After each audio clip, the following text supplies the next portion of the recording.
माँ की आखिरी इच्छा। एक बार एक बूढ़ी माँ को उसके बेटे ने एक वृद्ध आश्रम में ले जाकर छोड़ा। इस माँ का ये वही एकलौता बेटा था जिसके लिए इस माँ ने जीवन भर संघर्ष किया। इस बेटे के लिए वो सब कुछ किया जो एक माँ को करना चाहिए या माँ कर सकती हैं। और आज भी अपने बेटे को किसी भी तरह की परेशानी ना हो इसलिए आश्रम में रहने के लिए भी तैयार हो गई। वृद्ध आश्रम में रह रही माँ हमेशा अपने बेटे को याद करती मगर बेटा केवल साल में एक बार उसको मिलने जाता या फिर फोन पर बात कर लेता।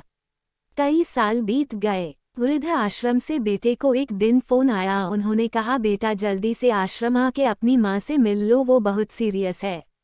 बेटा जब अपनी बीमार माँ के पास पहुंचा तब वो अपनी आखिरी सांसें गिन रही थी। बेटे ने अपनी माँ से उसकी आखिरी इच्छा पूछते हुए कहा, माँ मैं तुम्हारे लिए क्या कर सकता हूँ बताओ। माँ ने कहा, बेटा इस आश्रम में गर्मी और मच्छर बहुत ज़्यादा है, यहाँ पर कुछ पंखे लगवा देना।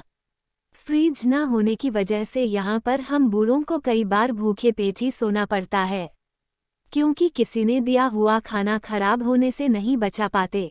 तो इस आश्रम के लिए एक दो फ्रिज भी खरीद कर दे देना। बेटे ने अपनी माँ की सारी बात सुनी और अपनी माँ से पूछा, आपने इतने साल यहाँ पर निकाल दिए पर आपने कभी भी यह बातें मुझसे नहीं कहीं और अब जब आपके पास टाइम नहीं बचा है तब आप यह सब कह रही है, ऐसा क्यों? माँ ने बेटे को जवाब देते हुए कहा, बेटा मैंने गर्मी, भूख और पीड़ा सहन कर ली लेकिन मुझे पता है जब तेरे बच्चे तुझे यहाँ पर छोड़कर जाएंगे तब तू यह सब सहन नहीं कर पाएगा, इसीलिए तेरी सुविधा के लिए मैं तुझे यह सब लगाने के लिए कह रही हूँ।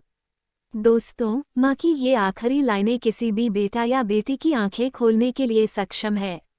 इतिहास हमेशा अपने आप को दोहराता है। अगर आप चाहते हैं कि आपके साथ अच्छा व्यवहार हो तो आपको भी दूसरों के साथ वैसा ही व्यवहार करना पड़ेगा। कहानी पसंद आए तो लाइक और कमेंट जरूर करें। चैनल को सब्सक्राइब करें। कहानी सुनने के लिए धन्यवाद।